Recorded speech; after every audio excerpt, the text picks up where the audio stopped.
Warahmatullahi wabarakatuh. Alhamdulillahi rabbil alamin. Wassalatu wassalamu ala ashrafil anbiya'i wal mursalin Sayyidina Muhammadin wa ala alihi wa sahbihi ajma'in. Amma ba'du. Yang kami hormati pengasuh Yayasan Tahfizul Quran Barakatul Hasan Kiai Husni Hidayatullah Al-Hafiz beserta keluarga, yang kami hormati para jajaran pengurus Pondok Pesantren Barakatul Hasan, yang kami hormati Al-Ustadz Fuji Hartono Al-Hafiz, yang kami hormati Al-Ustadz Fengki, yang kami hormati Lora Libas, dan yang kami hormati para santriwan dan santriwati yang saya sayangi. Pertama-tama marilah kita haturkan kepada marilah kita bersyukur sehingga malam ini kita berkumpul di tempat yang insyaAllah penuh mubarakah ini. Yang kedua kalinya salawat dan salam kita haturkan kepada junjungan kita Nabi besar Muhammad sallallahu alaihi wasallam. Allahumma shalli ala Muhammad. Yang kami hormati para santri, saya di sini akan menjelaskan tentang beberapa akhlak pribadi seorang santri. Yang pertama yaitu hati. Sebagai seorang santri atau seorang pelajar hendaknya bisa menjaga hatinya dari sifat dengki dendam terhadap orang lain.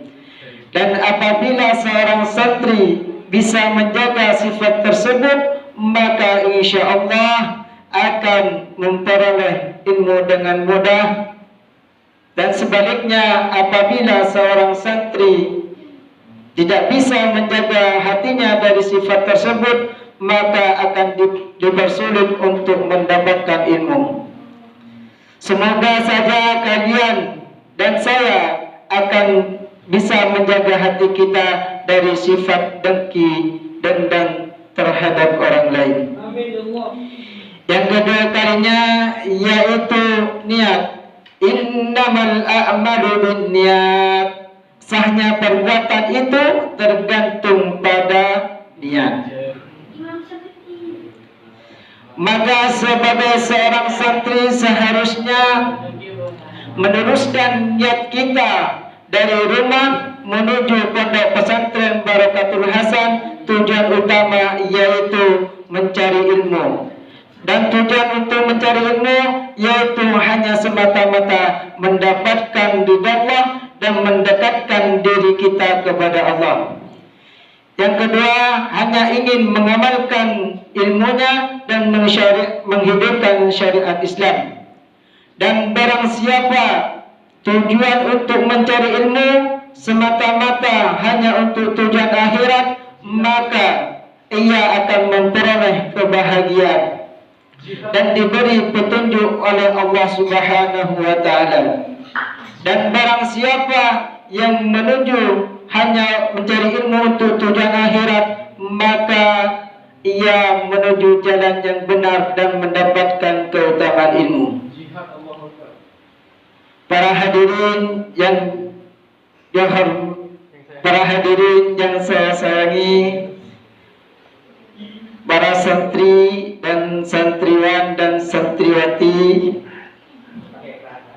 barang siapa yang mencari ilmu hanya untuk tujuan dunia atau hanya untuk memperoleh pangkat atau pimpinan, maka celakalah, maka rugilah orang tersebut. Sebagaimana sebuah syair, hiya dunya aqallu minal qalili wa ashiquha wa ashiquha adallu minal dalili. Adapun dunia, ia adalah sedikit dari yang paling sedikit, dan yang mencintainya lebih hina dari yang paling hina. Allahumma shalli ala Muhammad. Yang ketiga yaitu gunakanlah masa mudamu dan umurmu hanya untuk memperoleh ilmu, tanpa terpengaruh oleh rayuan dan menunda-menunda dan berangan-angan yang panjang. Allahumma shalli ala Muhammad. Yang keempat yaitu menerima apa adanya dan sabar, sebab dengan kesabaran dan serba kekurangan akan mendatangkan ilmu yang luas. Imam Syafi'i pernah berkata, barang siapa yang mencari ilmu disertai dengan tinggi hati, dengan rendah hati, dan dengan Imam Syafi'i pernah berkata, barang siapa orang yang mencari ilmu disertai dengan rendah hati dan serba kekurangan, maka akan bahagialah. Dan barang siapa orang yang mencari ilmu disertai dengan tinggi hati dan kemewahan hidup, maka tidak akan bahagialah. Yang kelima yaitu makan dan minum. Sebaiknya sebagai santri atau sebagai orang yang mencari ilmu, hendaknya makanlah yang sedikit atau makanlah yang sedang-sedang saja. Karena banyak makan akan menyebabkan akibat mendatangkan penyakit terhadap tubuh kita. Dan barang siapa yang sedikit makan, maka manfaatnya itu banyak, yaitu menyehatkan badan kita dan mencegah kita dari penyakit yang diakibatkan oleh banyak makan dan minum. Sebagaimana sebuah syair, fa inna da'a aktsar ma tarahu yakunu min at-ta'ami aw syarabi. Fa inna da'a aktsar ma tarahu yakunu min at-ta'ami aw syarabi. Fa inna da'a sesungguhnya aktsaru, fa inna da'a sesungguhnya aktsaru yang paling banyak engkau ketahui. Fa inna da'a sesungguhnya, fa inna da'a sesungguhnya penyakit yang engkau ketahui aktsaru. Fa inna da'a aktsaru ma tarahu yakunu min at-ta'ami aw syarabi. Sesungguhnya penyakit yang kau banyak ketahui yaitu berasal dari makan dan minum.